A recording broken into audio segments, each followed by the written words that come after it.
Hi guys, welcome back to my channel. My name is Stella. If you don't know me, welcome, and if you do, welcome back.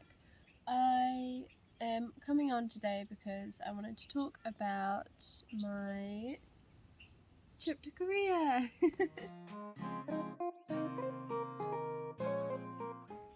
So pretty much last year, around, I don't know, June, July, I was having a pretty hard time emotionally, and I felt kind of lost. And so while I was at uni and I was working towards a goal, the goal no longer felt completely aligned, and I felt really just very confused about what I wanted to do with my life. So I started revisiting things from my past that I used to love, thinking perhaps there was something in those answers, in terms of maybe how I can rekindle my passion and rekindle my excitement for life. And one thing I will recommend, for anyone that is going through those hard times, that is sort of feeling a little bit dispassionate and apathetic towards life, like I certainly was, even though, I was at uni, I was getting perfectly good grades, it was like I was sort of on autopilot. I would highly, highly, highly recommend for anyone who is going through that to go back and explore different parts of yourself from the past that perhaps you forgot about, or that perhaps you may have thrown away or rejected too early or left behind, or that you're still carrying that you no longer need to carry. Like, a lot of the time that dispassion, that low feeling for life often comes from the fact that we're probably still holding on to some things we don't need to. It's trauma that is unresolved, or fears that we haven't confronted. But taking those small steps every day, and I actually just posted a song about this, but taking those small steps every day, or every day that you can. Sometimes that small step might literally just be getting out of bed. Like, that's enough. By taking that step, you're making room to one day take another step, and while also celebrating our small wins and holding love and compassion for ourselves when things are hard. Going through and like revisiting those times that were difficult. I didn't even know I was going to say that. But you're revisiting those times that were difficult, if you're in a safe space to do so, and letting that go. But honestly, more so times that were enjoyable, times that were fun. Like, when did you last laugh with your belly, and what was happening in those moments? When did you last feel lit up, and what was happening in those moments? And you may not take it as literally as I did. I take things very literally, so it's part of my autistic brain. But I thought, okay, I'm going to go back and do everything that I used to do that used to make me smile, and try and find what the spark was. So you don't have to necessarily do that, like taking it so literally, although for me it works really well. But just remembering and sort of seeing the patterns of what it is in those times that were truly making you happy. And you may say a person, and that person may not be around anymore. And so that's not the point. It wasn't the person, it was something the person was able to bring out in yourself. So while that person may not be around, while that place you may not be in that current place, or you may not have those exact things around you, it's not the actual physical external thing, but what it was bringing up inside of you that I'm talking about. I should listen to that one. But also, these are tools to access. So the external is important because these are tools that you can use to access that inner like light. It's okay, it's good to grieve and to mourn your past self and things that are no longer around that you miss, so long as you're not getting stuck in that cycle, so that you can't move out of it and you can't shift that perspective. But that's how I was feeling. And so I went back and I explored different things, and I started with anime because when I was in high school I loved anime. And the other thing is, like, for me personally, I've got special interests because of my neurodivergent brain.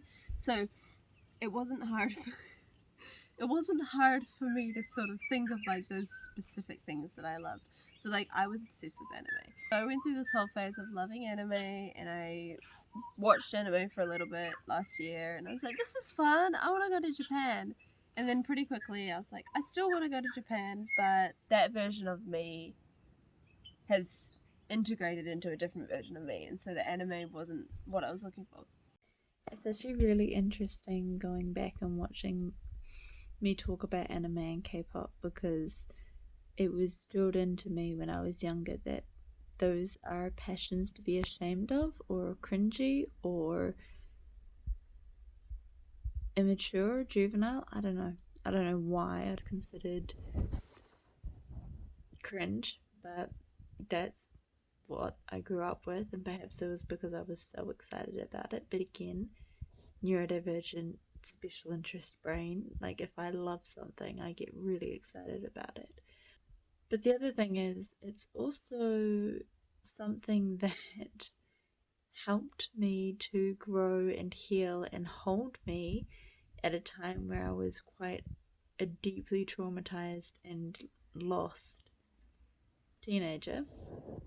Um, and so I'm really, even though watching this video brings up those fears of being judged or ridiculed or shamed for being interested in certain things, or certain stereotypes or stigma or whatever, um, I'm I'm working on not being ashamed of it, because actually those are the hobbies that kept a young traumatized person alive. It helped me, to understand myself more, to understand my passions more.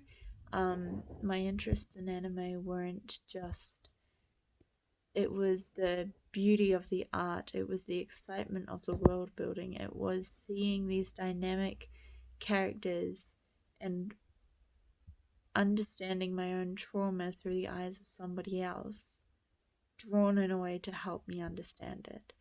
So perhaps the way I watched and consumed anime, until avoiding my responsibilities, because I was stuck in a perpetual state of freeze and dissociation. So it was really hard to do things. I struggle talking about it even now, because just talking about it triggers those same chemical reactions in my brain, and I have to bring myself back to the present moment to talk about it. Which isn't debilitating, it's just a little bit uncomfortable. And it makes it a little bit harder to maintain that flow in a conversation, because I start to wig out, so to speak. But yeah, I just wanted to add this little note, that I was told for a very long time that those passions, I've had passions about so many things: singing, musical theater, anime, but definitely fiction, like fictional worlds, movies when I was younger, and then anime, and then K dramas. Like, there is a theme, and that's partly to do with the fact that to cope with my traumatic experiences, I would escape into fictional worlds, and I don't need to do that nowadays. And I can see that because my hobbies have shifted from movies, books, and anime and K dramas to the occasional consumption of movies or K dramas, but also exercise and fitness and yoga and meditation and learning and studying and cooking and creating. And so those interests have shifted, which reflects the fact that I no longer need to escape from reality in order to feel safe. So, go me. But also, I'm not ashamed of that time in my life, because that's the time period that kept me afloat, and those are the interests, the hobbies, the passions that kept me afloat when I was barely above water. I'm also not ashamed to admit that. So, a little bit scared. It's a very vulnerable part of myself that I'm talking about, and it's not been received positively in the past, but I'm not talking about it to be received positively. I can hold that space for myself.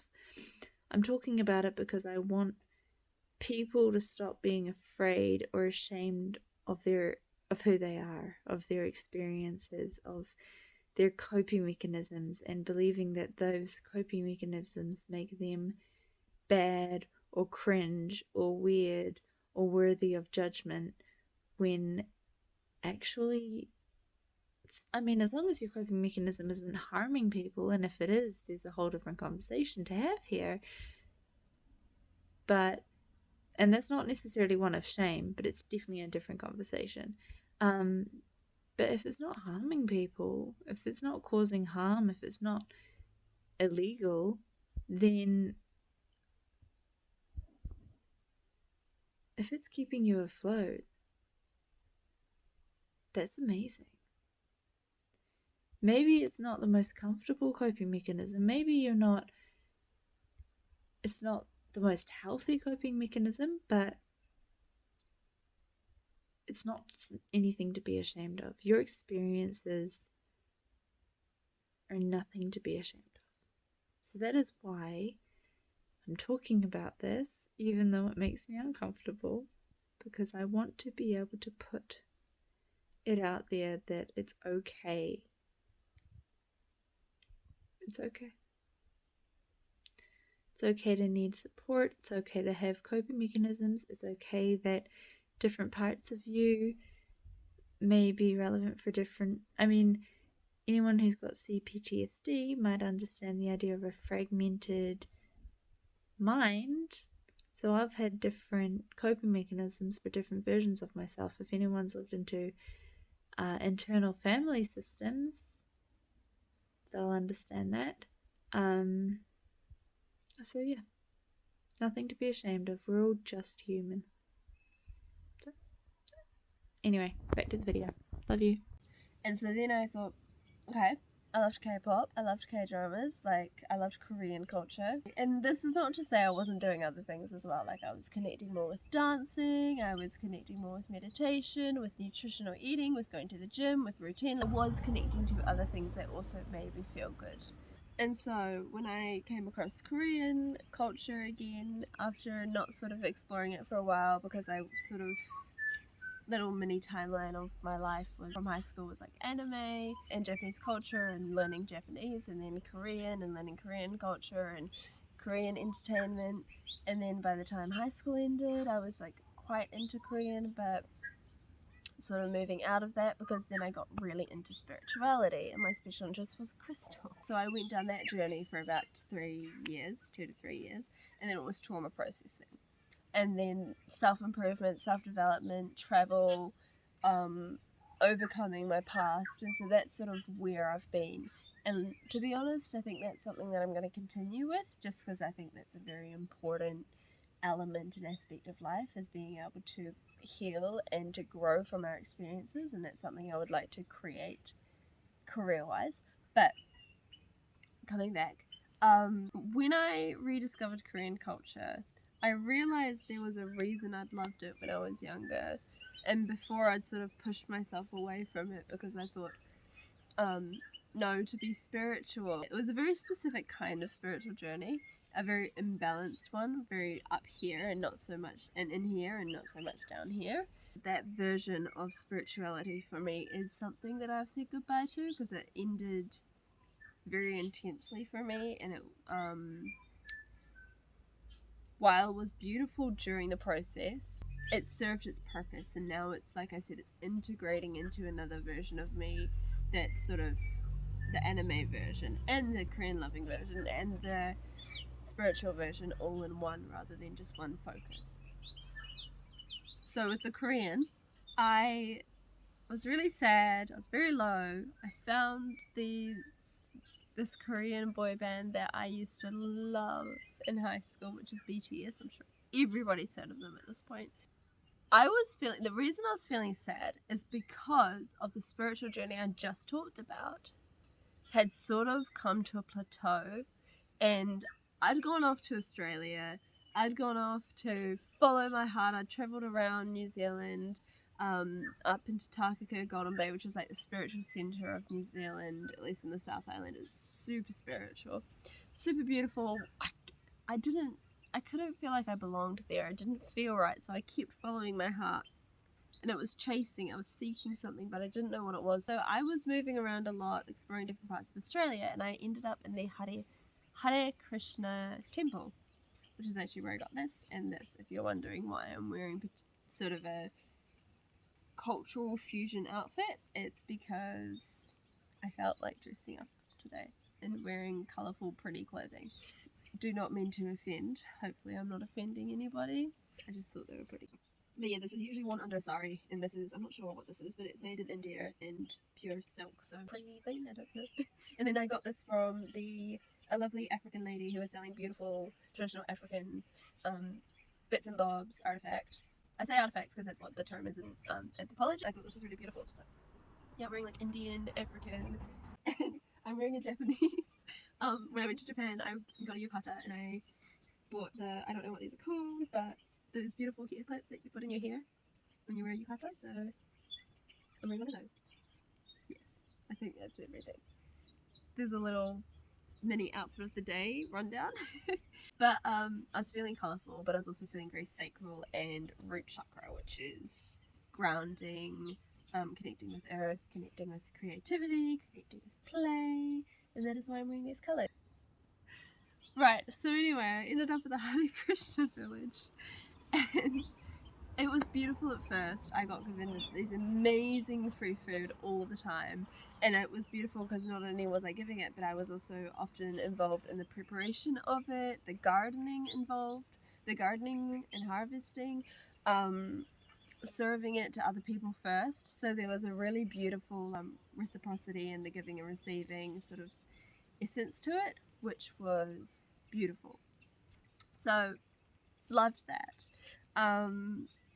The food was divine. It was all blessed for Krishna. So it was all really beautiful soul food. Like I was wearing saris almost every day because that's what the Hare Krishna people wear. So I got sort of involved in that. And Harinam, chanting on the streets, chanting kirtan every week, 2 or 3 times a week, doing yoga. Like it was so beautiful.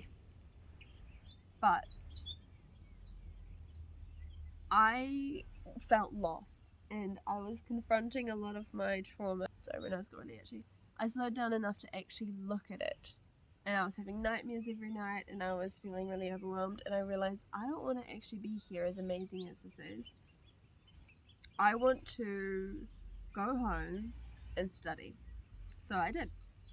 But in doing so, I felt really confused and hurt about why my heart had taken me on this journey only for me to end up where I started. Obviously, I didn't actually end up where I started because I left when I was 22 and I came back when I was 21 and I came back when I was 22. I had grown a lot in a year. So even though I physically ended up at the same place, very much was a different person. But I couldn't see that at the time and I spiraled. I was so sad. I felt like I'd absolutely just failed being an adult and somehow followed the wrong path, and what was the point of all that? And I just felt awful. So when I rediscovered BTS, it reminded me that they started with nothing, right? Their story is that they were a part of an agency that didn't have a lot of money and didn't have a lot of fame and didn't have a lot of exposure because they weren't one of the big 3. And so they had to work so hard, like so incredibly hard. 14-hour, 16-hour days training, and that's pretty, like, idle training is intense as it is. But because these guys didn't have the exposure and the money, they were also having to do all this other stuff just to get that exposure. And it's really, they're actually, it's a very interesting story to stardom. But the reason I shared that is because they reminded me They started in, I think it was 2014. I think. I'm sure if there's a BTS fan watching this, you will correct me. I went through this videos of them, and it like made me happy. It reminded me of when I had something that I was excited about, that I was passionate about, but it also reminded me, and this was more important at the time, that good things do take time, that mistakes are going to happen, that detours happen, and just because I'm not where I thought I was going to be at the age of 23, just because I'm not where I wanted to be, doesn't mean that I've failed, doesn't mean that I cannot get to where I want to be. And so, in doing so, it lifted me up. And I also realized, like, actually, I loved K-pop and Korean culture for a reason. And just because my spirituality turned me away from that for a little while, I realized actually there was a reason I loved Korean culture. Like, I loved Korean culture. I loved Japanese culture for a reason, and I still do, but I also feel in some ways Japanese culture introduced me to Korean culture. Yeah, it opened me up more culturally. Like, when I was a kid, I wasn't actually that involved in cultures, especially because I grew up in a very white suburban area. And so it was amazing. Anime opened me up to the idea of cultures, and then Korean to another culture, and anthropology at university, and Hare Krishna. Like, I mean,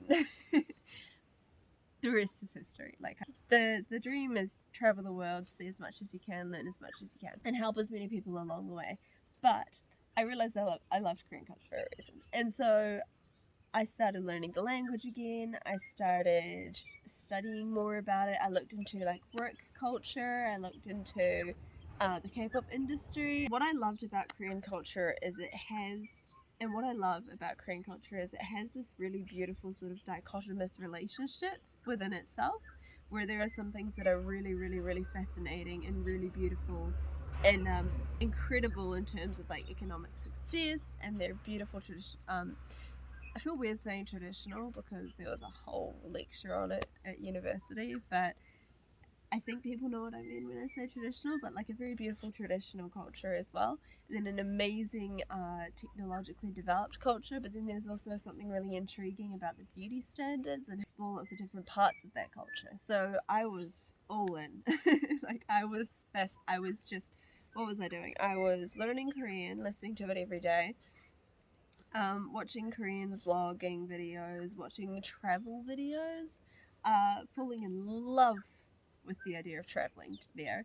Watching a lot of Korean food videos actually, because I'm a foodie. Like, I'm a closet foodie, and I'm not that closeted anymore. But I was watching a lot of Korean food videos, which definitely helped with the desire to want to go. I love the culture. I love the not so great things. I love the great things. And so anyway, long story short, I spontaneously booked a ticket. My dad had given me $5,000 for a car, and I thought I can grow a lot more if I go to Korea than if I buy a car right now. And I booked my ticket and I started to prepare for Korea, and I was watching videos and I was learning Korean. I was meeting different people. I was learning how to cook Korean food. Like, I was already acting as if I was already there, while of course focusing on my studies. And actually one of my degree papers was Asian studies, and it was on pop culture, so we looked at different pop culture in China, Korea, Japan, and India. Really interesting. So there's my very long introduction, but I do think it's important as to why I went to Korea last year. Why I'm in love with Korea again, and why I will go into more about why I want to live in Korea now, because I know what it's like, I know how incredible it is, and why I'm actually working towards getting a Korean scholarship so that I can study over there, which is the dream. It is the dream. So hopefully the dream comes true.